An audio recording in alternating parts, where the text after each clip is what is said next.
Daniel, am I on? Can you all hear me okay? Y'all are typical Baptists. Y'all are all over the room. So, thanks for coming tonight. I am Mark Lemay. I'm one of your Tennessee Baptist Mission Board missionaries. I have to really think about that because it used to be the executive board of the Tennessee Baptist Convention, and we changed the name to Tennessee Baptist Mission Board, which I think is a great change. It just takes me, I've been saying the other for 17 years, so just bear with me if I spout that out tonight. But I am one of your Tennessee Baptist Mission Board missionaries. I have been serving in that capacity for the last 18 years. I'll tell you a little bit about my background. Before that, for the 25 years before this past 18 years, I served in the local congregation in Tennessee Baptist churches, mainly in the role of church administration throughout the state of Tennessee. And before that, my dad's a pastor, Tennessee Baptist pastor, so he pastored in Tennessee for 50 years. So I'm a Tennessee Baptist. Before I was born, I was Tennessee Baptist. So I know Tennessee Baptist well, and I love Tennessee Baptist churches, and glad to be with you tonight. I do make the disclaimer because I promise you I'm going to talk about guns at church and all that kind of stuff, but I am a risk manager for the Tennessee Baptist Mission Board. And our Baptist churches face a lot of other risks that you need to be aware of. So tonight I will tell you about those other risks before I tell you about the shooting incidences that we face in our convention. I talk a lot of the things I talk about are legal related. And so I am not an attorney. I work with a lot of attorneys. I don't even play attorney on TV. But I work with them daily, and I try not to say anything that I'm not sure about as we go through this evening. We as Tennessee Baptists, by the way, just for your information, my office is responsible for the assets and liabilities that we as Tennessee Baptists own. And just for your information, you, Tennessee Baptists, own about $50 million worth of stuff from Mountain City to Memphis. So my office deals with anything that's involved with purchasing property or maintaining the risk on the properties that we have, working with churches maintaining risk. For example, the YEC, the Youth Evangelism Conference, it was just last weekend. My office deals with the risk management involved in those kinds of activities. If you went to the summit, to our annual convention, my office deals with the safety and security in those areas. I purposely named this presentation, How to Keep My Church Safe and Secure, because I'm going somewhere with that tonight, and I hope you'll stay with me. I attend Hendersonville First Baptist Church in Hendersonville, Tennessee. That's my church. If somebody asks me where I go to church, I say my church is Hendersonville First Baptist Church. And the reason I believe in that is they're my church family. They are my family. And so I hope that you feel that way about your church, that it's your church family. And stay with me because I want to talk about how that's important. I always like to start out with this little presentation to make a point about what I'm going to talk about tonight. I'm assuming you know what that is. It's a trap, right? A glue trap. And you might trap a lizard, you might trap a snake, you might trap a spider, you might trap a rat, you might whatever. Do you know what this is? Hope we have no arachnophobias in here this evening. They'll be making a new door somewhere. That is a brown recluse spider, okay? And they're all over Tennessee. If you haven't seen them at your house, there's a reason they call them recluse. And they're probably there. You probably just haven't seen them yet. Well, this past summer, I began to see them at my house. And my wife began to freak out about this and said, you've got to do something. So I was trying to be proactive. The minute I saw them, I bought glue traps. I sprayed, I studied about them, I looked in my bed before I got in at night, I shook my clothes out before I put them on, looked in my shoes before I put my feet in them. I was being proactive, trying to do everything I could so I wouldn't get that spider bite that can be very nasty if you get one. During that time, I have a 39-year-old daughter who came by our home, and I said to her, Heather, You need to check at your house to be sure you don't have any brown recluse spiders because we've seen a lot of them this year, and I've heard other people talk a lot about them having them. And my daughter, and I have a 5-year-old granddaughter that lives in that house, and I certainly didn't want her to get bit if she got in bed or something. But my daughter's immediate response was, Dad, we don't have brown recluse spiders at our house. I said, you don't? And I said to her, there's a reason they call them recluse. You may have them, you just haven't seen them, so be looking. Well, a week had not passed, and she came by the house, and my wife's a nurse, and she said, "Mom, what's this nasty-looking place on my chest?" Make a long story short, she had been bitten by a brown recluse spider. Well, I think it was about $500 worth of doctor bills later that she went, and now she has this scar on her chest that reminds her that she didn't have brown recluse spiders at her house. So I say that to say that our Baptist churches are full of what I call brown recluse situations. There are things, because we deal with people, we deal with the community, we deal with one another, that there are always issues that we have to be aware of and be proactive to prevent something that would cost us more than we ever intended to spend. And I'll talk a little bit about that tonight. When it comes to safety and security, the most important thing of any concept is awareness. There has to be somebody in this day and time in our Tennessee Baptist churches that it's their job to keep our church family safe and secure. And I hope some of you are putting teams together or committees together, and that may be why you're here this evening. But highly recommend that there be a team or a committee in every church that it's their responsibility to keep their church safe and secure and to keep that on the forefront. And it takes every one of us to do that. As family at my house, everybody's responsible for certain things, and safety and security is one of those. And what are the law enforcement officers telling us today? If you see something, you what? You say something. And we're going to have to be more proactive in that area in our churches. If we see something, we need to say something. Moses thought it was a good idea to have somebody looking after the people of God, because he said to the Lord, "May the Lord, the God of all spirits, of all flesh, appoint a man over the community who will go out before them and come back in before them, and who will bring them out and bring them in," so that, this is the most important part of that whole passage to me, so that the Lord's community, or you could say so that my church won't look like sheep without a shepherd. And what I have seen is that when people are reacting to circumstances in their church, it makes it look like that they're a flock without a shepherd.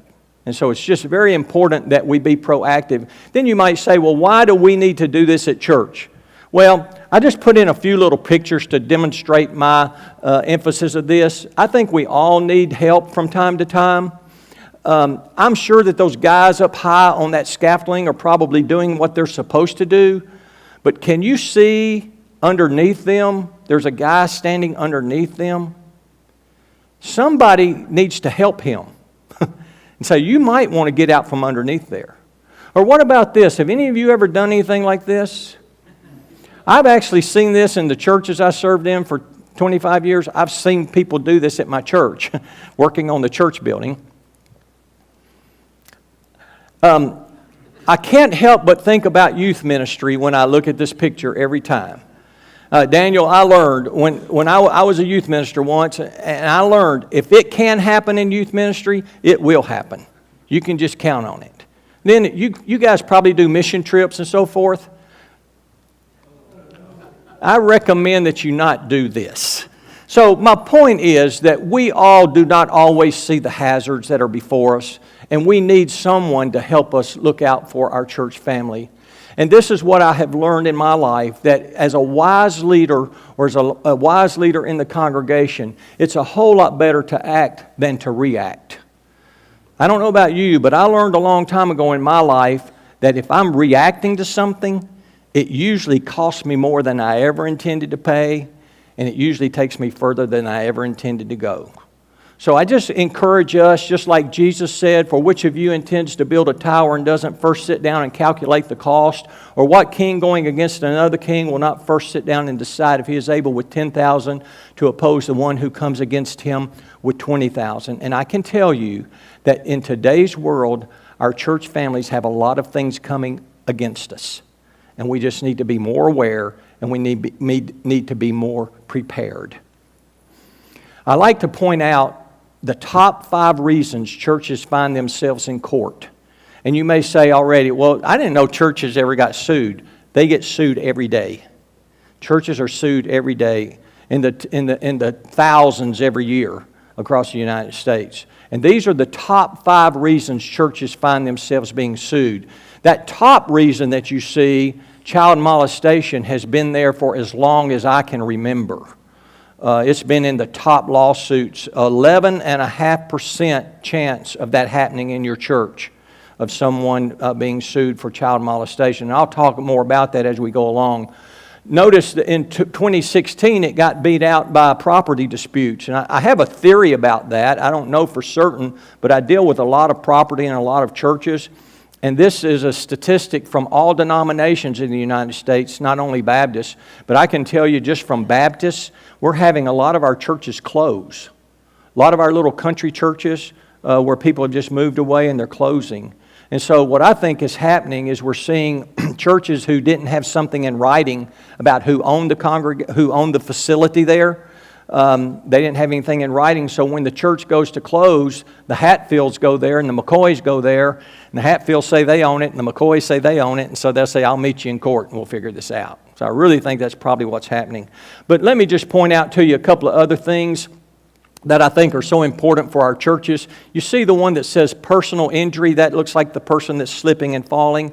The number one payout in the insurance industry above everything else is slips and falls. And so I'm a risk manager, so when I'm looking at facilities that we own as Tennessee Baptists, that's the first thing I look at. What do we have someone might trip over? What is something someone may slip on? Because I can tell you that if that happens at your church, you're going to pay for the damages that it creates when that happens. Now, you may have a good neighbor or you may have a good church member who doesn't ask that you pay for it, but legally, you have to pay for it. So it's just a good thing to know that we have to be prepared for things like that, things that we don't often look at. And a lot of times folks come to this conference thinking, just guns and bad guys and that kind of thing. But what I'm telling you is the statistics of something like this happening and harming your church is 100 times greater than a shooter at your church.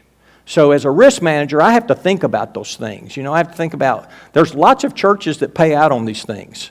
And if you haven't, you're just fortunate that you haven't paid out on it.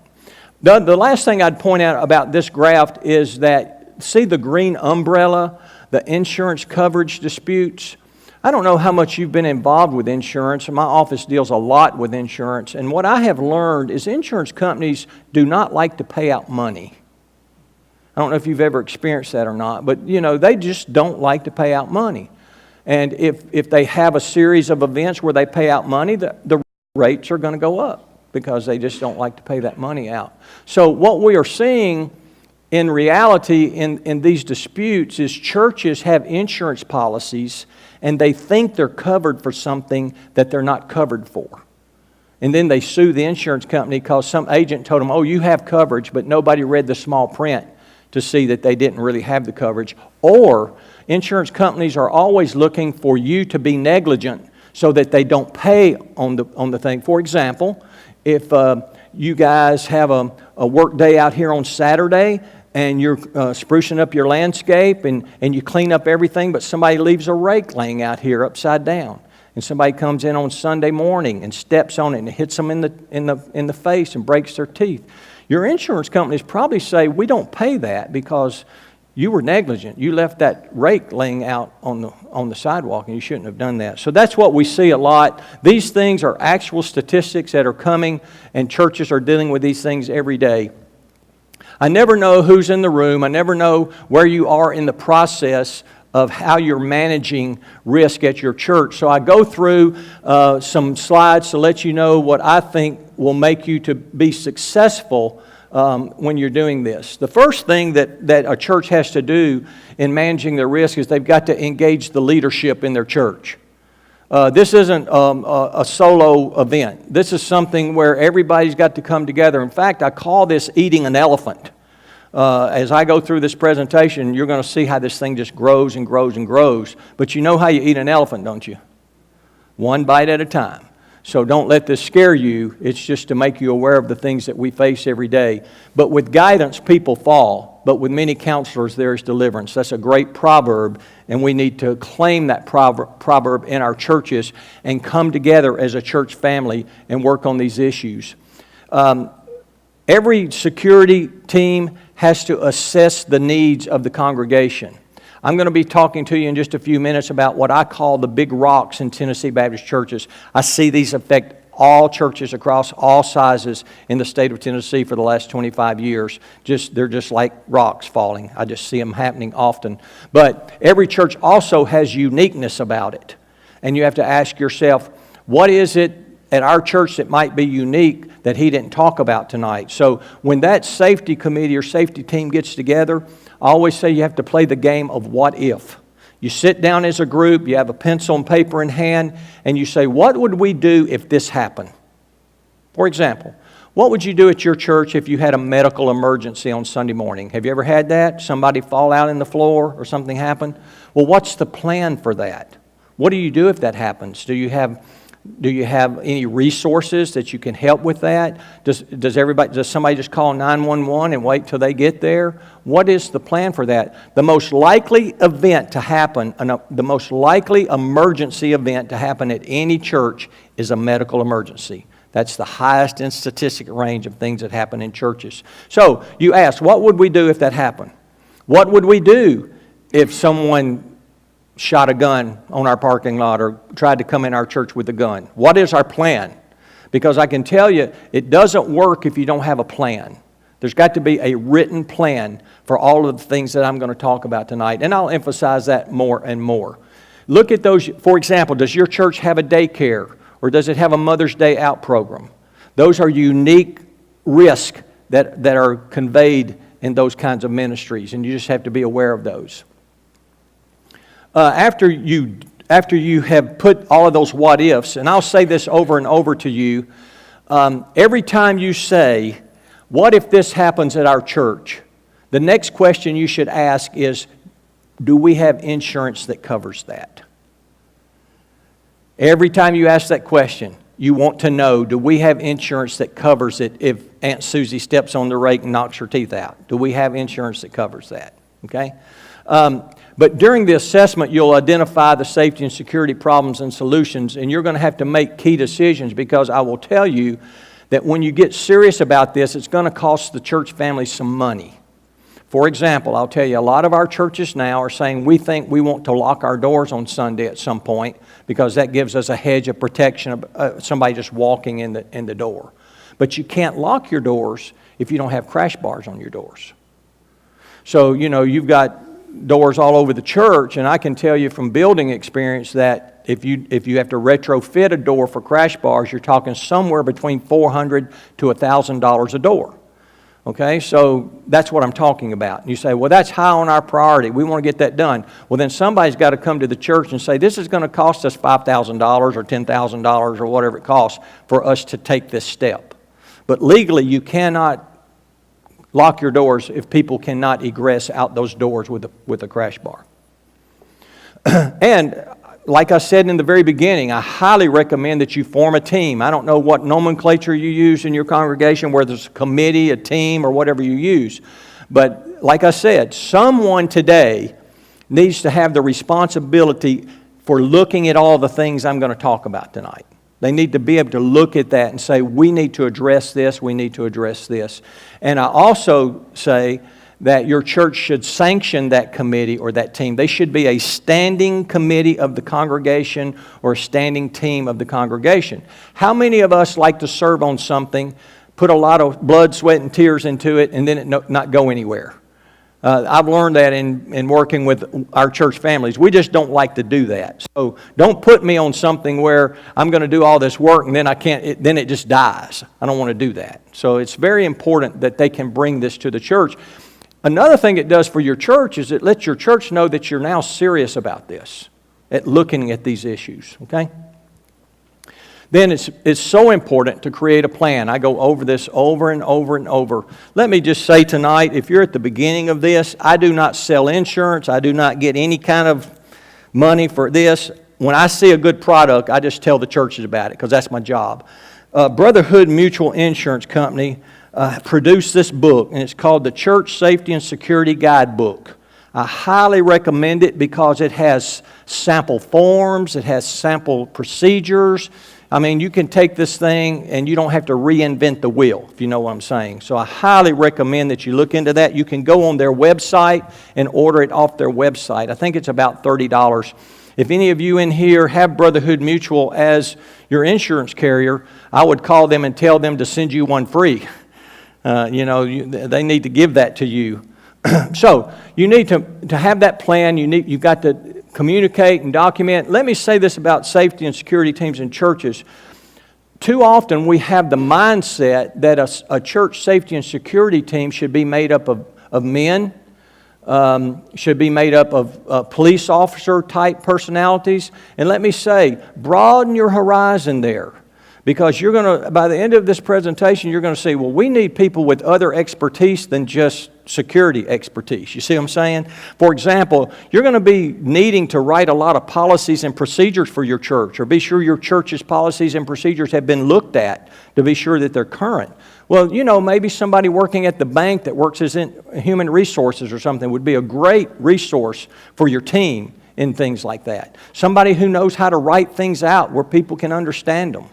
I'm not saying that law officer types can't do that. I'm just saying that there are other people that you want to look at other than just don't pigeonhole your team into just that. Everything that I talk about in this presentation is based on the next concept. It's the most important concept that I can leave you with this evening.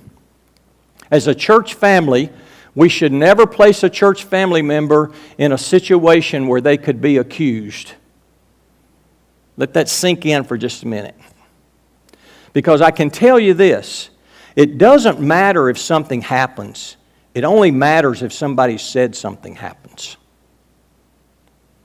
Hang with me on that thought because I want to illustrate that as I go through this presentation. But we as church family members are not treating our church family members in a Christian manner if we put them in positions where they can be accused, okay, in today's world. Now, I'm going to illustrate that by talking about what I call the big rocks that I see happen in churches all across the Tennessee Baptist Convention. And these are those spider bites that I've been telling you about, that once you're bitten, the scar never goes away.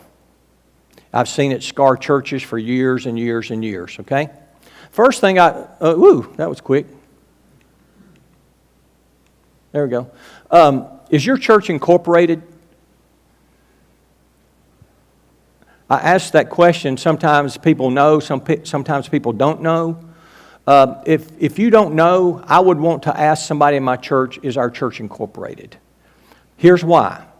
It's my understanding from attorneys that I work with that if your church family is not incorporated and a lawsuit comes against the church, every member of the congregation can be sued.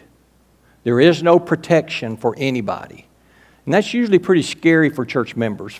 For example, if you own a business or something and you're a church member of a church that it's not incorporated, that could even flow into that business because that's something that you own. So it's just something to look at. And some of you may say, yeah, my church is incorporated. What I'm finding out as I travel across the state that a lot of our churches that think they're incorporated are not incorporated. And the only reason they're not incorporated is because someone did not pay the $20 annual fee to the state of Tennessee. And so I would just check to be sure that my incorporation is current. Usually that happens. Maybe a person has been the treasurer of the church for 15 years and they knew to do that and they did it every year. And maybe they retired, or maybe they went to another church, or maybe they died and nobody got the word about the annual fee, and it just did not get paid. And the state of Tennessee says if you don't pay your annual fee, you are not incorporated. Okay? So that's a big issue for churches. How does your church handle money?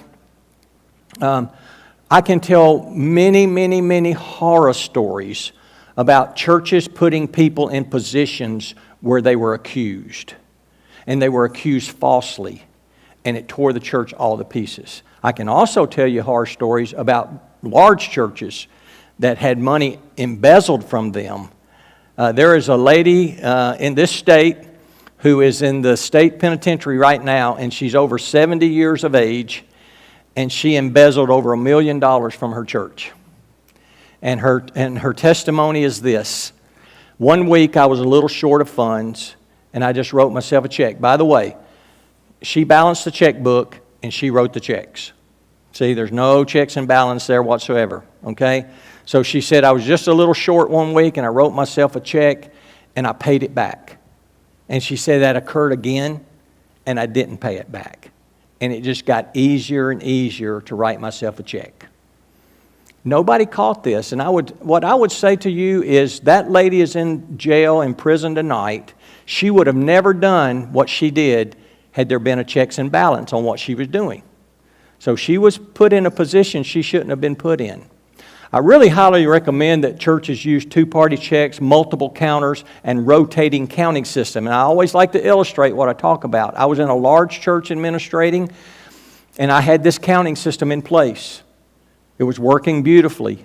And I began to notice on every third Sunday, like clockwork, every third Sunday the offering was $500, around $500 different than the other 3 Sundays. Remember, I had 4 counting teams, different people on each counting team each Sunday, okay? So I watched that for a while, and I said, I've got to really dig into this and see what's going on, because it was obvious to me after several months that something was not right. So I had to do investigation. I had to hire a private investigator. I had to put a camera in the counting room, and in slow motion, we were able to decipher that one of the people on the third Sunday was taking money as they were counting it. So I would have never known that, never been able to do that. I'm happy to tell you that we redeemed that situation with that person, and that person repented and paid $10,000 back that person had embezzled over a period of time. But I would have never even known that. Like the lady who's in the state pen, she did that for 20 years before she was found out. Over $1 million she embezzled from her church. So we should never put people in that situation. I know another church where a man and his father were the treasurer, and the son was the treasurer, and the father just came to help him count the money. That's just the way they did it. You know, they just took the money from the ushers on Sunday, and they went in the back room, and they counted just the 2 of them, family members. Well, guess what? Money started missing. Guess who got accused? They got accused. They were innocent as the day is long. But that ruined them. It ruined the church. And anytime, I don't know if you've ever been falsely accused of something, but it's like you're never the same after that. It's like every time that some situation comes up, you think, well, do they think I did that or whatever? So we just, as church family members, please don't put people in a position where they can be accused. Properties, I alluded to that. Properties are a big deal because just like your homeowners, just like your house, if someone walks across your lawn and steps in a hole and breaks their ankle, your homeowners will pay for that. Now, they may be a good neighbor and not ask you to pay for it, but by law, if they ask you to, you will pay for it because it's on your property. So anything that happens on your church property, you're responsible for. So it's just important for somebody to have those eyes. Is there a rake laying out here? Did somebody leave a hose laying out here? Do we have, I tell you what I see a lot in our churches is that we build onto churches a lot. Like we'll build one building, then we'll build another building, and usually they're at different grades. You know, they're at different heights. And so there's lots of steps, there's lots of ramps, and that kind of thing. And I see a lot of churches that will say, we're going to meet down here on Saturday and build a handicap ramp for this new section, and they don't build it to codes. They don't know what it is. They just say, that looks pretty good to me. It looks like a pretty good slope to me. But you know, if something happens and someone's injured on that, then the attorneys say you were negligent because you didn't have the right slope on that ramp. So we just have to be careful about things like that on our properties. Church-owned vehicles and driving on behalf of the church is a huge deal for churches. There's 2 things. You probably remember back a number of years ago when there was a big hoopla about 15-passenger vans in churches and how unsafe they were and that kind of thing. Well, the National Safety Federation did a big study on the safety of 15-passenger vans during that time. It's about that thick. It's a government document. I've read every word of it, and I'm going to tell you what it says real quick. It says this: the number one reason 15-passenger vans were flipping over. You have any idea what the number one reason was? Well, that's a good answer. That's a good answer. The number one reason 15-passenger vans were flipping over was the driver. The driver of the vehicle was the number one reason. The number two reason was tires. Because what we do is we buy a church bus or we buy a 15-passenger van, we put it out on the church parking lot. The tread never wears out because we don't use them enough to wear the tread out. So nobody's job is to check that and be sure that everything's good. You know, tires even have a letter or a number on them that tell you when they're out of date. So what happens is those things dry rot. We put our kids on them. We put a trailer behind them. They head off to Florida on a hot August afternoon. And what happens out here on I-40? That tire pops and that van rolls over. So it's just very, very important that we maintain our vehicles. Here is the best way to transport people on behalf of our church family. I can tell you the very best way to do it. That's in a church-owned vehicle that's well maintained, that you have the records on. Okay? And the most important thing of all of that is you got to know who's driving it. I can tell you from experience, you might think you know somebody's driving record, but you don't know their driving record. And the only way you know a person's driving record is if you have a motor vehicle report on that person. So in today's world, churches should not allow people to drive on their behalf if you do not have a motor vehicle report on that person. Because the word negligent comes up over and over again. And you are totally negligent if someone drives on behalf of your congregation and they have a bad driving record and something happens, then you're going to be very negligent in the eyes of the law. This gets pretty sticky because I've been doing this a long time, and I was a youth minister, and I used to call on 5 or 6 people to come down to the church and help me transport kids in their cars to the bowling alley or the skating rink, and I know you guys do that, and that's okay to do. But here's what everybody has to understand. There's two issues there. Number one, when those kids get in your car, you're totally responsible for their well-being. Insurance goes with the vehicle, okay? So if something happens while you're driving to one of those kids, your insurance company is going to have to pay the damages, okay? But like I said before, insurance companies don't like to pay out. So they're going to find out you were driving on behalf of the church, and their insurance company is going to sue the church's insurance company. And I'm sad to have to report to you, in the day of Facebook, I've had some calls where churches were upset because somebody got on Facebook and they said, you know, David was driving for our church and he had an accident, and now did you hear David is suing the church? And David didn't have anything to do with it. He probably didn't even know it was happening. His insurance company was suing the church's insurance company. But that creates bad company in our family when somebody starts saying David's suing our church. So you just have to be careful about who drives on behalf of your church. And I would say, no one should drive on behalf of your church if you don't have a motor vehicle report in your church office on them. And if you drive for your church, you should be the very first one that says, do it on me. Do one on me. Because that's what families do. Let me be the first one. Do it on me. Okay? Because you will weed out some stuff and you may be surprised. Now, I will tell you that if you have a church van or church bus, sometimes this is done by your insurance company because they don't want to cover you if they know you have a bad driving record. So usually they'll say, give me a list of people that's driving your church van or your church bus, and then they're going to check the motor vehicle report, and they're going to come back and say, this person can't drive your vehicle. What it doesn't cover is those people coming down in your church parking lot in their cars. You don't know what their driving record is. I thought I was doing a good thing 25 years ago, and I was picking people I thought would be ideal people to carry my kids somewhere, and I picked a district attorney because I thought, man, this guy will be safe. He knows the law. But it worked just the opposite. The first time we stopped, everybody in his vehicle says, we are not getting back in that vehicle. I had a mutiny on my hands because his attitude was, I'm a DA. If I get a ticket, don't matter, whatever. I can take care of all that. So sometimes it backfires on you when you think that you've got the right thing. So it's important for us to know about our church-owned vehicles, and you've got to have records on your vehicles. They've got to be in every time the tires are changed, every time the oil is changed, every time there's a front-end alignment, every time anything happens on those vehicles, you need to take that receipt and put it in a file in your church office, because if something does happen and you go to a court of law, the prosecuting attorney doesn't give a hoot about what you say. What he's going to say is, show me the paper. Show me the records where you've done this. And you can, in good faith, go to the judge and say, here's our records, Judge. We did everything we knew to do to keep our vehicle safe. It's called being within reason. It's very important in the court of law. Working with minors. Remember, the number one lawsuits in churches deals with minors. A lot of people don't understand that minors are anybody under 18. Sometimes we say minors and we're thinking of little children. Minors are those young people every week that come to church that are 17 3/4 or 17. If they're not 18, they're a minor. So it's very important in today's world that we know who is working with our minors.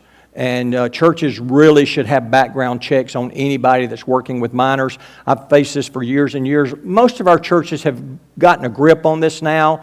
I used to have to fight battles over this because people would say, well, you don't trust me? You know, to me, that's not even the right attitude in a Christian environment. I'll be the first one. Check me first. That's what I'm saying. That's what I'm talking about, church leadership. You guys go back to your churches and say, hey, we need to do this stuff. I'm first. Do me first. That's what leadership is all about, is saying that. Now, let me say this because I've been doing this a long, long time. Aunt Susie's been working in the nursery for 50 years, okay? I've done this. Aunt Susie's been working in the nursery for 50 years. Leave Aunt Susie alone.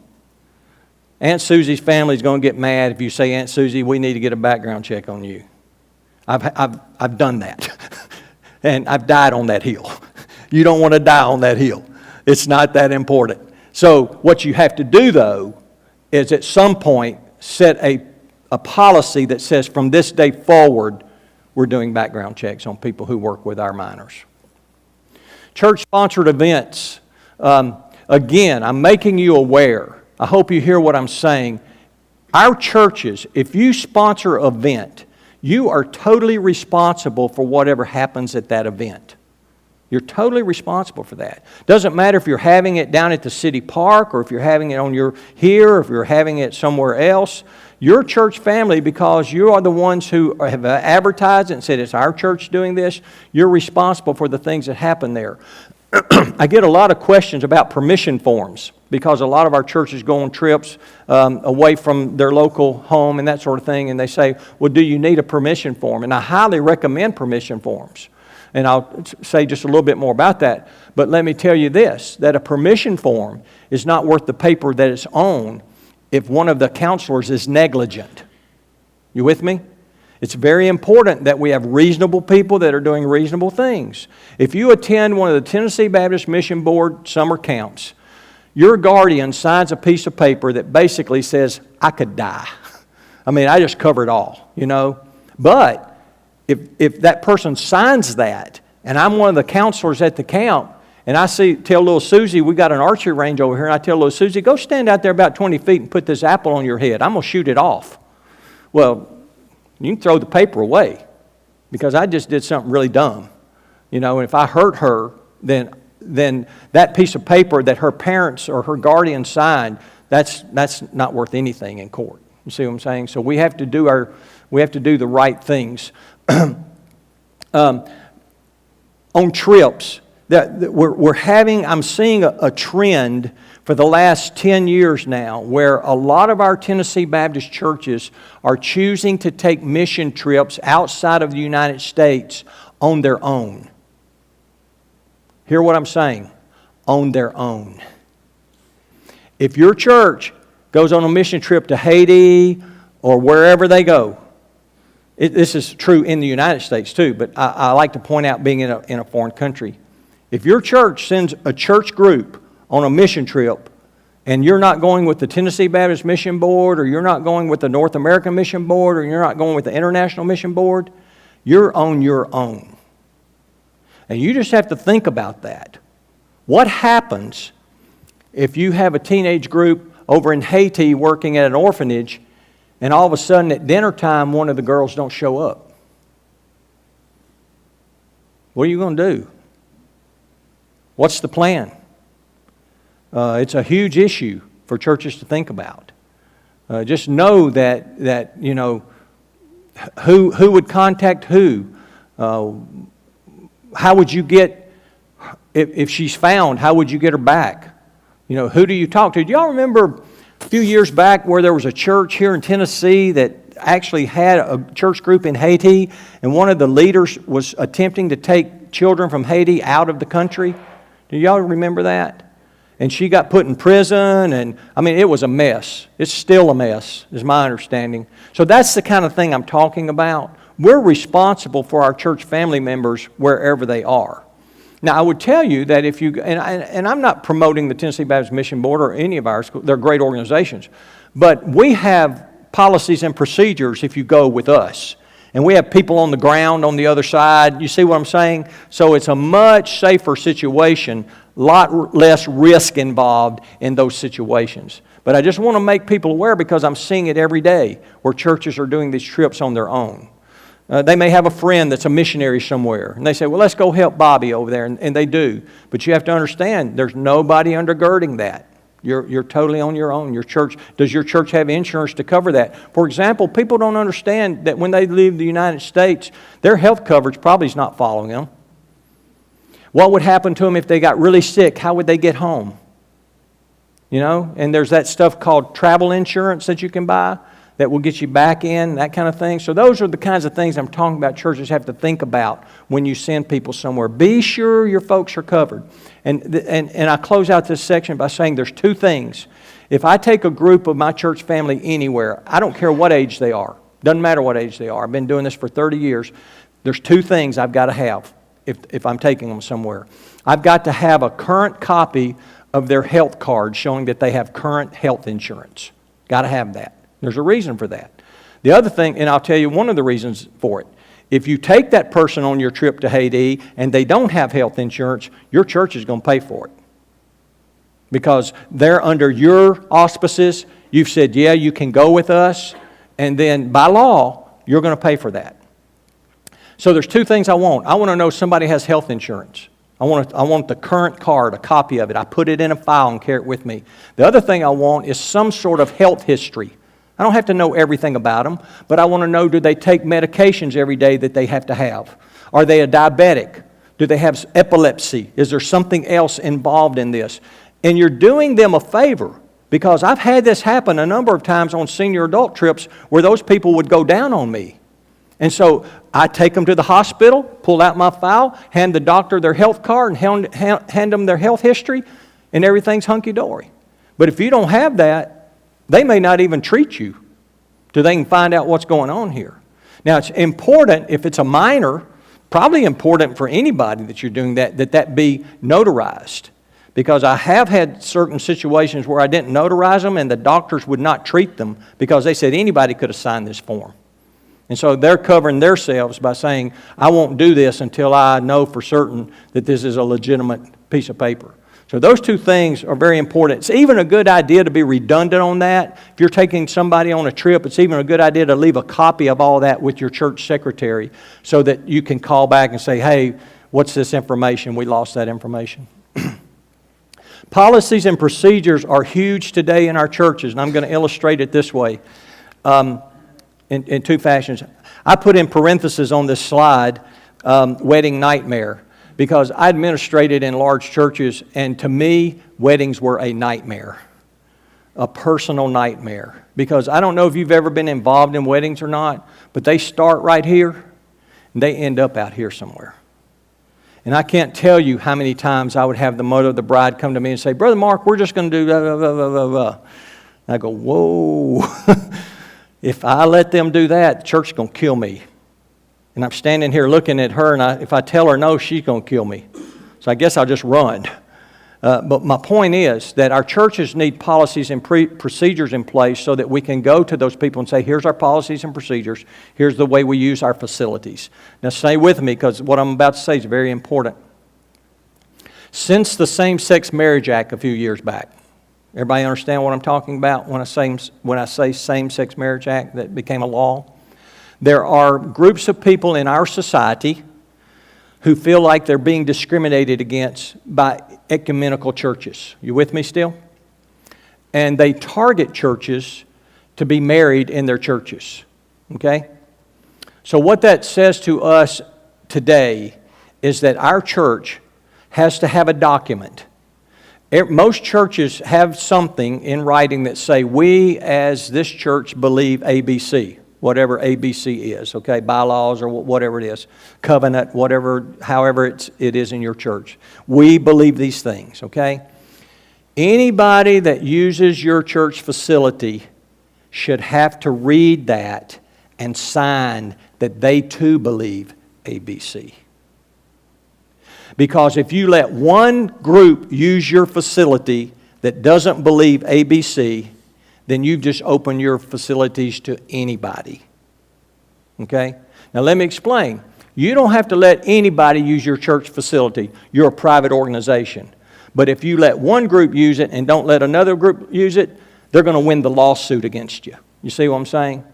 And that's what we have to be prepared for. And really, it's not as much, my experience has been, it's really not about the litigation that happens at the end of a lawsuit. Our churches cannot afford the lawsuits. You can't afford the attorney fees for 3 or 4 or 5 years, how long these things play out. I mean, it gets up into the hundreds of thousands of dollars. So we can be proactive with that brown recluse situation and be sure that we have a document that says we believe ABC, and then when somebody comes to use our church facilities, they sign a document that says we can use it, and we too believe ABC, and have them sign it. And then you'll have something in writing that the next group that comes along and you can say, do you believe ABC? And they say, no, I don't believe ABC. Well, then anybody that uses our facilities have to believe ABC. Even if you have that in writing, the ABCs, and you allow somebody to use it, you just shot it because you can't allow one group and not another group. It just helps you to have that paperwork in writing. I have absolutely nothing against the Boy Scouts. They're a great organization. But I hope you realize that their administration has changed a lot in the last few years. So I always make this point. If you allow the Boy Scouts to use your facilities, anybody can use your facilities. Because I know a lot of our churches do that. I even have churches tell me, well, our Boy Scout troop don't believe that. Well, it doesn't matter. They're part of a national organization, and that lawyer's going to say, you know, they're part of this. So we just have to be proactive in these areas and be ready for that. Same thing that I'm saying about church vehicles. Who can drive on behalf of your church? You need to have policies and procedures. How old do they need to be? Do they have to have the proper driver's license? Do they have a motor vehicle report on file? Those kinds of things are important when it comes to that. Who can go on a church-sponsored event? For example, can a person go on a church-sponsored event if they don't have health insurance? Can they go? I talk to a lot of churches say, well, Brother Mark, we minister to a lot of little children in a poor area of town over here, and we bring them to church, and we want to take them somewhere, to Nashville or something. I say, well, you know, for about 35 cents a day, you can buy a first pay insurance on that child. So that's cheap insurance to be able to take that child somewhere, and it'll pay, you know, if they break their leg or if they cut their head, it pays no question. It pays right out, and they don't even have to have insurance. So those things are available to us if we'll just look at that. And keeping records on all of the things that I've talked about, the files and the vehicles, I talk about this just for a moment because it's so important about personnel.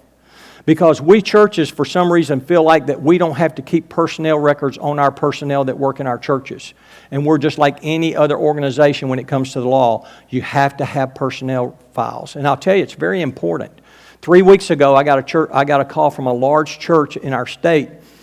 It said, we just want to let you know about this situation that happened to us. And they had a minister of music that had been there for 5 years. And he had anger issues.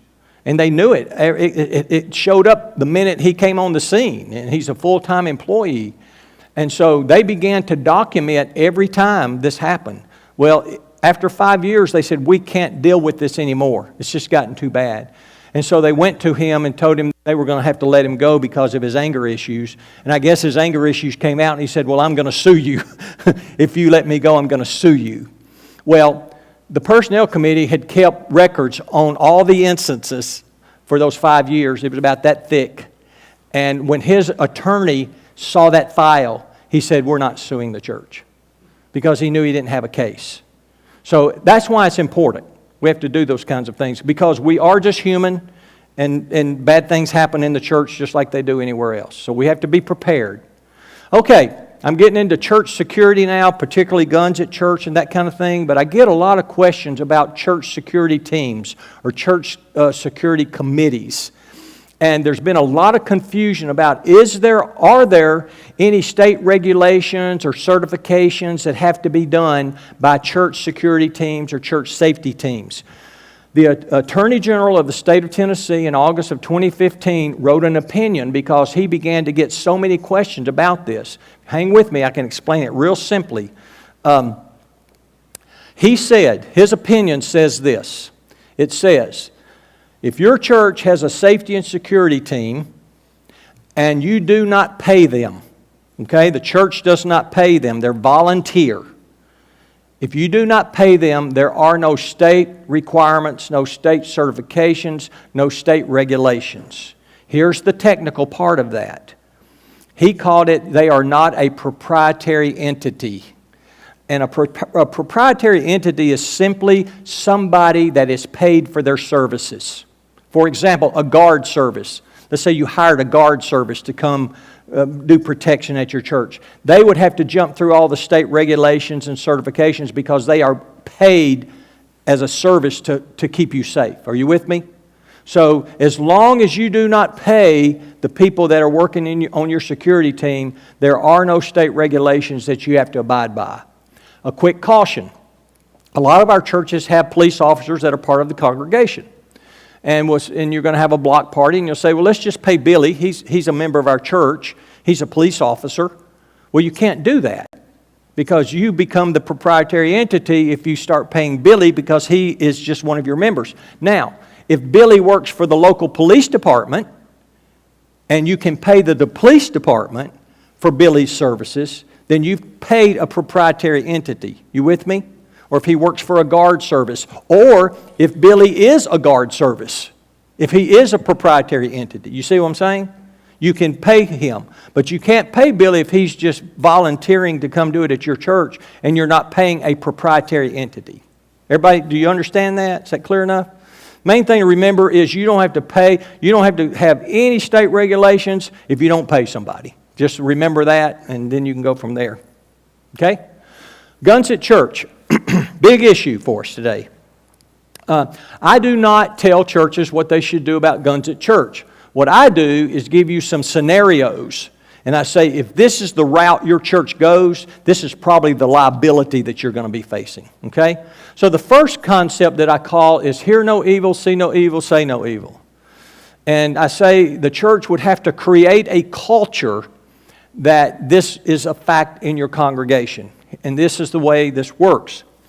In the state of Tennessee, a person can get what they call a carry permit, and you can legally carry a firearm anywhere in the state of Tennessee, I think, except schools and a bar. I think those are the only two places you can't, which includes churches. You can carry a gun at church. Most people carry those guns under a coat where people don't see them. They don't tout that they have that gun on them. But I call it the Barney Fife syndrome. In a lot of our churches, we have a Barney Fife. And he carries a gun every week, and it's under his coat. But every Sunday, he walks up to the pastor. And he says, Pastor, as long as I'm here, you're safe. Well, what Barney doesn't realize, the more you know, the more liable you are. So the minute he showed the pastor his weapon, now the pastor knows Barney has a weapon, right? So he just put a tremendous liability on his church family because now an official of the church knows that he's carrying a weapon. So here's kind of the way that plays out. Most Barneys have a reputation in the community, don't they? And most people might say, Barney's a few bricks shy of a full load. So what happens is, a shooting takes place at church, Barney is the one who fires the gun, and Barney misses the bad guy and hits Susie in the choir. Somebody's got a mess on their hands, right? Lawsuits out everywhere when this happens. So the pastor's going to be called to court by the prosecuting attorney, and the prosecuting attorney is going to say, did you know Barney had a firearm that day? And what's he going to have to say? He showed it to me. Yeah, I knew he had one. Prosecuting attorneys that I've been involved with can be pretty mean. The next thing they're probably going to say is, well, Pastor, you are aware, aren't you, that most people believe that Barney may be a few bricks shy of a full load. And he's probably going to have to say, yeah, I'm aware of that. So this puts the church in a really bad legal situation. So if people carry guns at your church, they don't need to tell anybody. They don't need to show anybody. Nobody needs to know they've got a gun at your church. When you go to training to be certified to carry a gun in the state of Tennessee, is there anybody here that's done that? What do they tell you over and over and over again? You are totally responsible for anything that comes out of that weapon. Don't they? They just kind of pound that into you. So do you see my point here? That person knows that they're responsible. And if the church don't even know they have a gun, then that places a lot more responsibility back on that person. See what I'm saying? Now, there's a second issue with this in the state of Tennessee because people can carry a firearm openly in the state of Tennessee. You don't even have to conceal it. And I get calls almost weekly now from churches saying, what do? We have a Barney that insists on carrying his gun every week at church, and he proudly wants people to know that he has it. And what I say to those people is, you've got to go to Barney.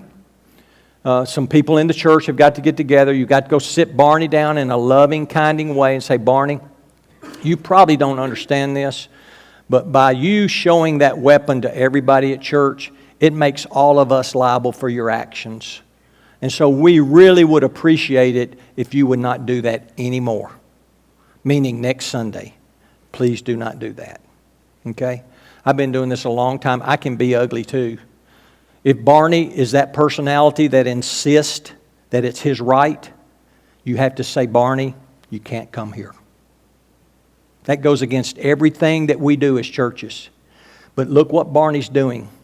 Barney's putting the whole family in liability because of his selfish action. You see what I'm saying? So at times, there's times where we have to man up. And we have to say, you cannot do that. Now, somebody always asks me, well, what do you do the next Sunday if he shows up? You call the police. You call the police. Say, this man has been asked not to bring this gun to church. And he's bringing it to church. So you just, that's the world we live in. That's the world we live in. Any questions about this concept? Now, it has to be a culture in your church. You have to. That's why I began this whole thing about, this is about everybody. This isn't something you hide from your church family. This is something you talk about among your church family. That even on your safety teams, you don't talk about who's got the gun this Sunday. If your church says we want somebody to carry guns, just somebody say, we got it covered. You see what I'm saying? Because what you don't want to happen is a shooting take place and somebody said, we saw his gun today before that happened. You see what I'm saying? The pastor has to be able to go to court and say something like this. I know that Billy has a gun permit. I've been out in the community with him. I've seen him. But I've never seen his gun at our church. You see what I'm saying? That's what you have to be able to say. I've never seen him carry the gun. Or even more specifically, I didn't see it the day that he shot it. You know, it can kind of get that particular. So this is an option for churches. A second option is a church can become a no-carry zone. Any entity can become a no-carry zone. In reality, as far as the law goes, this would probably help you in a liable situation because you've said it's illegal to carry a firearm on our church premises. You just have to abide by the signs and things that you have to put around the church on the doors. A lot of our churches talk about this a lot. I get a lot of feedback on this, and they say, well, you know, we really do want somebody at our church carrying a gun in this day. And so if we put those on our door, then that means that person's breaking the law, and we are actually causing one of our members to break the law. And so they don't want to go that route. But that is something that a church can do to be a no-carry zone. The third option that a church can choose is you can actually sanction people to carry firearms on behalf of your congregation. Now, if you do this, you're taking on the liability of their actions. And so my recommendation is that you be sure that you have met with your insurance company and you understand what kind of coverage you have. I will tell you, I don't know of an insurance company that will cover that. I work with insurance companies all the time, and I'm going to Chicago in a couple of weeks on a big insurance meeting where this is going to be on the top of the table, because there are insurance companies now that are coming out saying they're offering active shooter insurance to churches. The ones I've read cover cleaning up the mess. They don't cover the lawyer's fees. You see what I'm saying? They just cover replacing the pews and replacing the carpet and the things that the collateral damage show in a church shooting. So it's very important that you know what you're doing. I go to a very large church, and we have a huge security team, and we do sanction some people in our church to carry on behalf of our church. But our criteria is they either have to be a present law enforcement officer or they have to be a retired law enforcement officer. Those are only people that are sanctioned to carry firearms at our church. On my church, on any given Sunday morning, I guarantee you there's 300 guns in that auditorium. Those aren't safety people. Those are just parishioners. And so I meet with a lot of chief of police in these kind of settings, and I always ask them, do you have anything to add, chief? And he said, no, you're hitting the nail on the head. He said, I just want to add one thing. He said, be sure people at church know that if there's a shooting at their church, and we show up, and we see them carrying a gun, they're going to get shot. Because our job is to take out any threat that we see. And if we see somebody wielding a gun, they're a threat to us. So just mark that down up here. So if that ever happens, be sure you hide it before the police get there if you want to not get shot. So this is another option that churches can take. I do recommend one option, and it's this one. There is a reason law enforcement officers carry radios. It's instant communication. And here's the second thing that's the most important thing about active shooters at church. You never want them inside the building. Once they're inside the building, it's horrible. So you've got to create a plan that keeps them out there. And the best way to do that is have people out there who have radios, good radios, that will transmit through walls and all across the campus. And, you know, it's not a $40 radio, it's a $150 or a $250 radio. Okay? But let me tell you, that's cheap when it comes to church safe security. And the power that you have with that. For example, you have a plan. That's why a plan's so important. Let's say that on a given Sunday morning, what I love about the radio thing is, like at my church, we have probably 25 people in the parking lot on Sunday. And their job is to minister to people as they're coming in, to welcome them, say, hey, good to see you today. And if somebody trips and falls, they say, hey, we have an accident, we need some help. Immediately, just like that, because of a radio. They got help right away. But, for example, if I'm out there and there's 3 of us working this outside, or 2 people working outside, we have a plan. And if anybody on the radio says code red, that plan goes into place just like that. You see what I'm saying? For example, let's say the sound guy back there has a red placard and he holds it up. Let's say the pastor is preaching. Well, the pastor has been schooled. If he sees the red placard go up and wave, he knows he's supposed to do something, you know, and it's in the plan what he's supposed to do. But outside is the most important thing that's happening, because the minute I say code red, I see this guy. I've seen all you guys come into church Sunday morning, I know you, but all of a sudden I see a guy that don't look right. This just doesn't look right. It's 95 degrees, he has on a long black trench coat and he's carrying a big black bag and he's headed for the front door of the church. And I'm 30 yards from him. And I say, code red, and I'm headed for him. Because I've been welcoming everybody else. I say, hey, welcome, good to see you. You know what? And I'm going to stick my hand out and hope that he shakes my hand. Now, he may just try to run over me. If he tries to run over me, according to the plan, somebody's already called the police, because that's part of your plan, okay? If a code red hits, you call the police. I know I got 2 other people coming to help me right now. I know the pastor's inside letting everybody in here know what our plan does, what we need to do. So everybody's prepared. But if that guy sticks his hand out and shakes my hand, he's not going anywhere because I've got him. He's not going to shoot me because I got his hand. He may throw me on the ground, but I'm going to grab his leg. I got 2 more guys coming. The police are on their way. It's all right out there in the parking lot. You see what I'm saying? And it may be in the plan that if the pastor says we have a code red, there may be 10 deacons inside that know they're supposed to go outside. You see what I'm saying? So it stops it out there. Antioch, he just walked right in the back door. Just walked right in the back door. So I highly recommend that you have radios and that you have a plan and that you communicate with each other with good communication equipment. That's what I recommend. Because I'm a risk manager and I know it works in 99% of the cases. I've got a few other things to share with you real quickly if you'll hang with me, because in my world there's new things that hit every day and I just like to make our churches aware of them. I mentioned life after same-sex marriage, that you need something in your church documents that deals with that. Do you know what I mean if I say inflatables? The bouncy houses, the things churches use, the slides, you rent them, or maybe you even have some. Are you aware that they have to be certified by the state of Tennessee every year? And if they're not certified and somebody gets hurt, remember that word negligent? Lawyers love that word. Now, most churches don't own them, but most churches are renting them. So what I say to you, if you rent one of these, the first question you need to ask the person you're renting from is to see their current certification. Because if you rent from them and they're not certified, you're negligent too.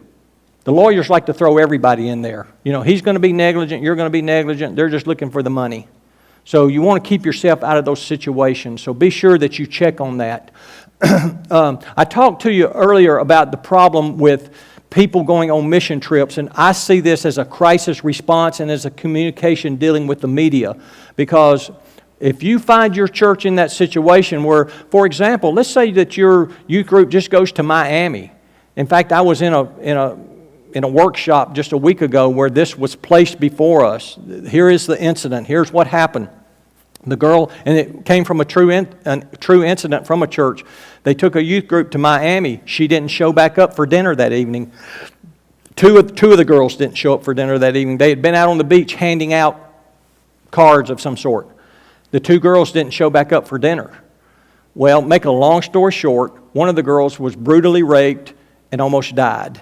And the other girl was just beat up good, but she got loose. But what do you do if that happens to your youth group? You talking about some upset parents? How are you going to deal with that? Who's on the other end working on this? So there's just lots of things you have to think about there. I like to mention cyber and your church, because a lot of our churches have websites and they have Facebook pages.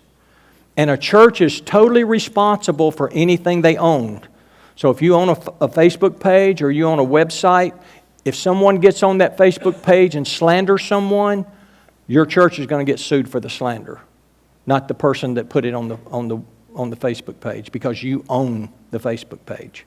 So it's just important to know that. Just one other side note about cyber in your church.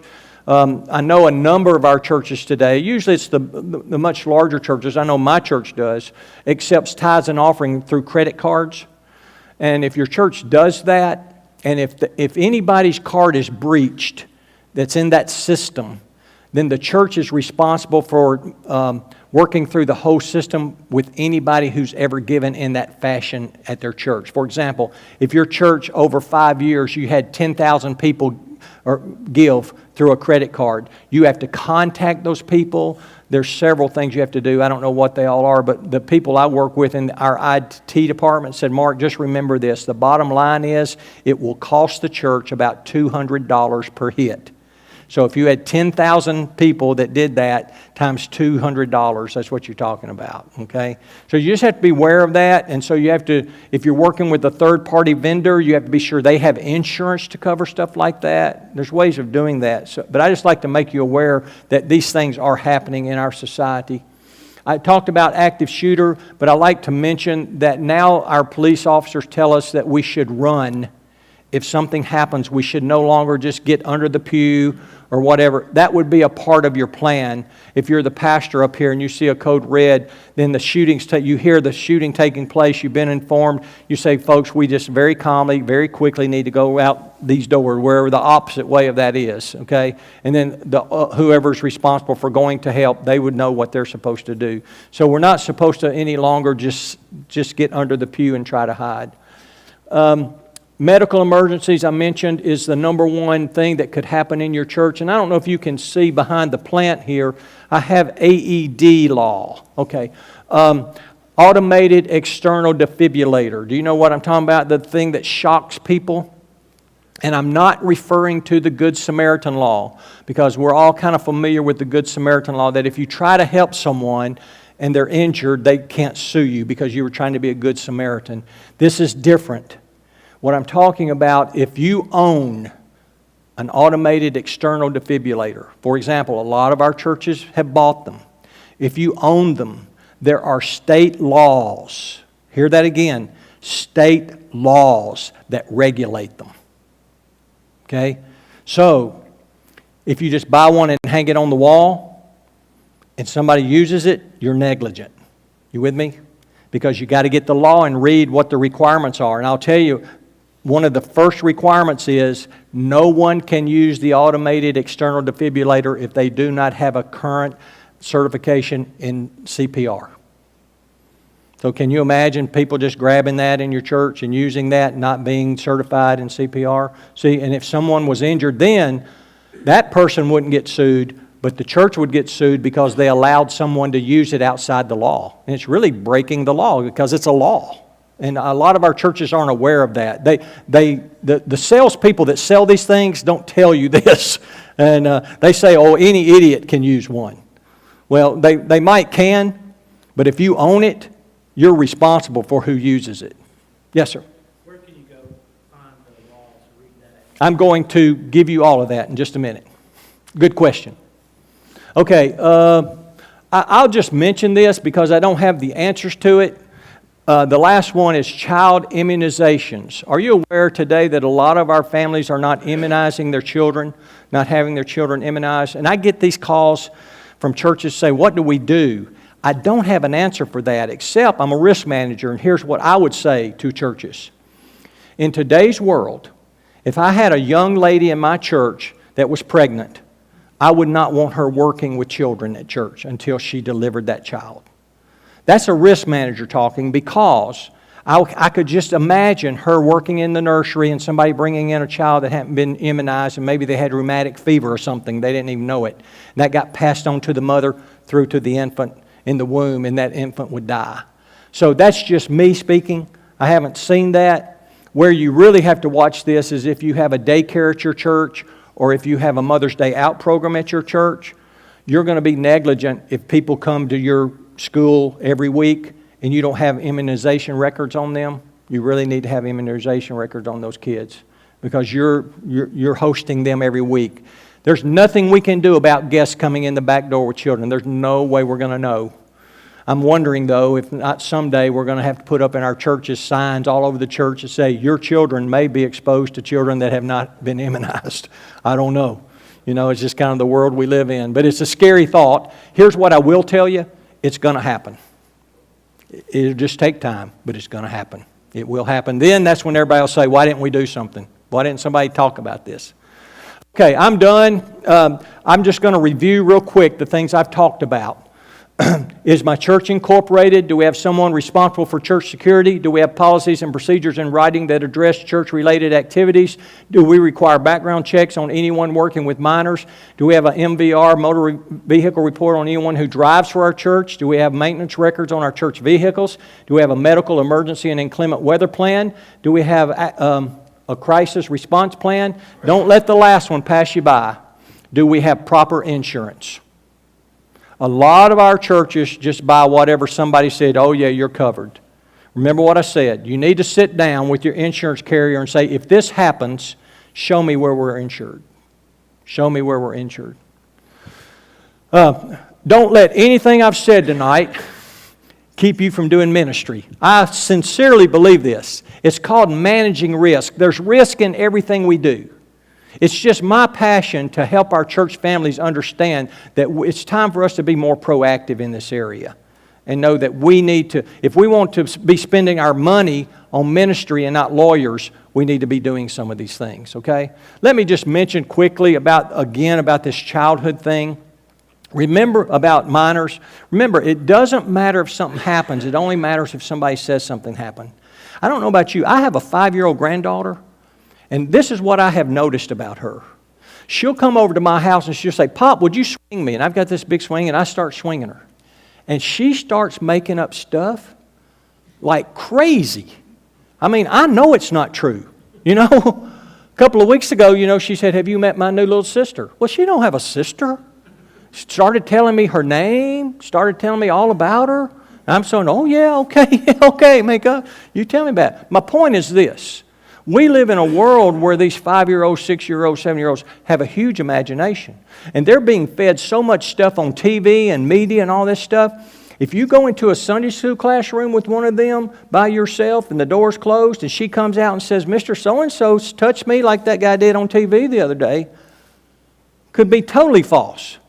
But you were in a situation where you could be accused. So we in our churches need to do everything that we can to not put people in a situation like that where they could be accused. I don't know if you've ever been falsely accused, but it's not fun when you're falsely accused. You're kind of never the same again. So beware. The good news is, as church leaders, we should pause. We should count the cost of doing ministry. But again, let's move forward in faith. Let's just be smart about it, okay? Everything I've talked about tonight, I offer resources for. And if you'll take my email down and send me an email and say you would like to have that, there's no charge for that. And you'll probably get it tomorrow if I get the email tonight. My assistant, Barbara, will send it to you by email, and you're most welcome to that. Are there any questions about anything I've talked about tonight? I thank you for coming. I'm here. If you need anything, my cards are on the front pew here. This book is here that I mentioned if you'd like to come and look at it or take a picture of that. If that's all, then I'll just... yes, sir.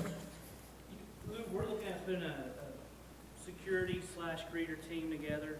And I've heard different things from different trainings and stuff. And some say do not make them visible. Let them just sort of go around there, because if you make them visible, they become the targets. If an active shooter is coming in, I've heard other people, I think it was actually when we were at the TBC, say deter. Anything you can do that's to deter. Ken Alexandro. He works with me. Yeah.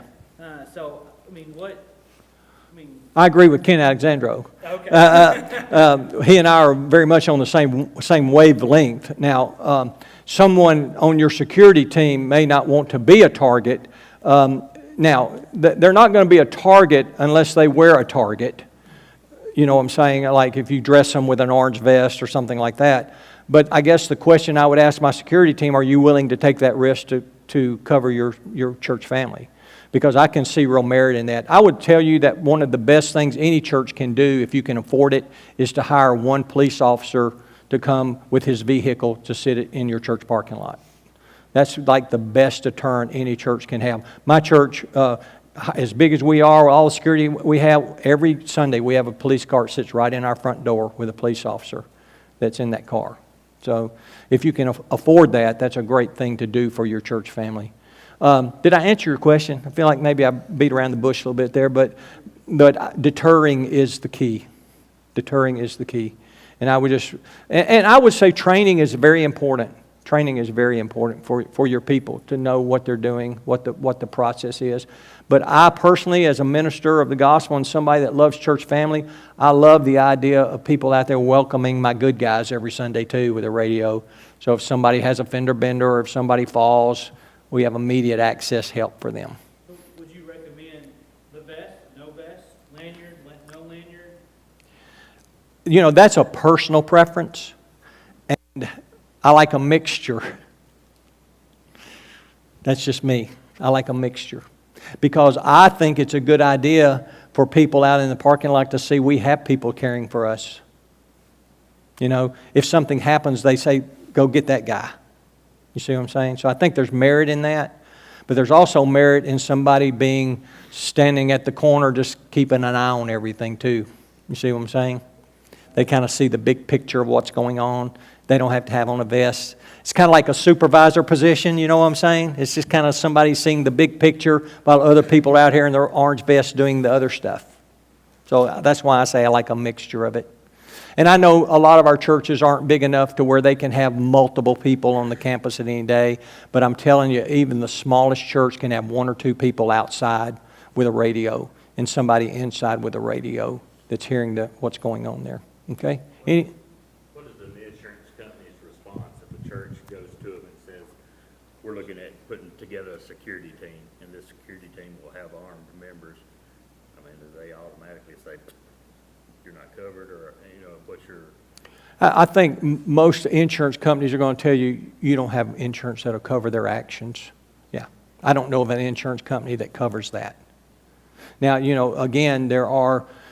remember, the issue here is keeping the church's liability down, maybe not the shooters down. And I know like the National Rifle Association offers insurances for people who carry guns and that kind of stuff. So there is insurance for that person if they want to try to buy some insurance for themselves, which is not a bad idea in that case. But again, I don't know of any insurance companies that will cover what I'm talking about covering, which is all of the collateral damage that's going to happen if a church. You don't read the statistics I do about all the shootings and all the millions of dollars in lawsuits that are still out there from all of these shootings that we see. We see a blip of it on the TV screen, and then we go to the next big hurrah. Well, all these shootings that you've seen, there's millions and millions and millions of dollars of lawsuits hanging out there. And what I'm telling you is it doesn't matter if they sue you for $5 million. What matters is the cost it's going to cost you to defend yourself. That's what costs. I have a good friend who owns a business, and he, about 3 years ago, had a slight discrepancy in a pay on one of his employees. And he tells me to this day there is nothing there, absolutely nothing there. 3 years later, I asked him yesterday, I said, how much are you into this now? He said, $85,000 today I'm into this, and it's still not done. So that's what I'm talking about. We just can't afford that to happen.